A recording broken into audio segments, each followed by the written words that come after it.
Well, here in Doha with me is Marwan Kabalan, who's a Syrian academic and writer and an associate analyst at the Doha Institute. And Marwan, to go back now to those days of Daraa and those protests, what were your thoughts, what were your initial thoughts when people took to the streets in what appeared to be an organic protest in the margins of what became known as the Arab Spring? That's true. If you go back, to these early days of the Syrian revolution, and you remember this euphoria about the Arab Spring, people were very much inspired by the peaceful protest in Cairo and Tunisia, removing authoritarian regimes fairly easy.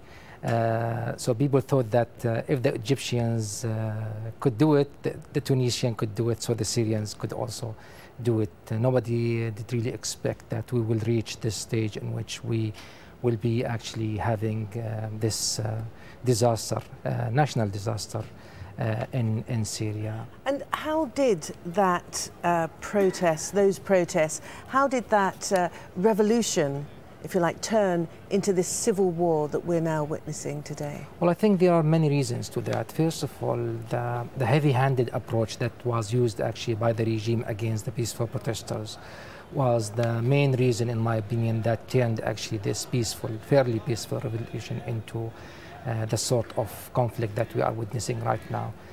But equally important, in my opinion, is the role of the regional powers, because at that time they started to see either an opportunity in undermining the regime or an opportunity actually in boosting the regime and supporting the regime. So we tend to have this war by proxy, in which the regime on one hand and the opposition on one hand having support from the regional players. So how far was the calculation then that the revolution for the Syrian people, how far was the calculation to include the support of the international community? By that I mean maybe not so much the regional players, but those outside the West. Well, I think both sides, regime and opposition at the time, they invited this foreign intervention in Syria, because the regime would actually support his claim that this is a foreign conspiracy aimed at removing the regime because of its foreign policies. This is not the Syrian people. These are foreign elements that are trying actually to destabilize the regime, to destabilize Syria because of its policies, anti-Western policies in the region. The opposition, on the other hand, because they knew that they couldn't actually remove this regime by their own resources, so they invited foreign intervention. They thought that NATO will be coming to help them just the way NATO did in Libya. Both sides actually tend to be wrong about their Indeed, because certainly the United States, they seem to hesitate over the issue of regime change, and in many ways Western countries more generally were hindered, it was suggested, by the shadow of the Iraq war, of course, the invasion of Iraq in 2003.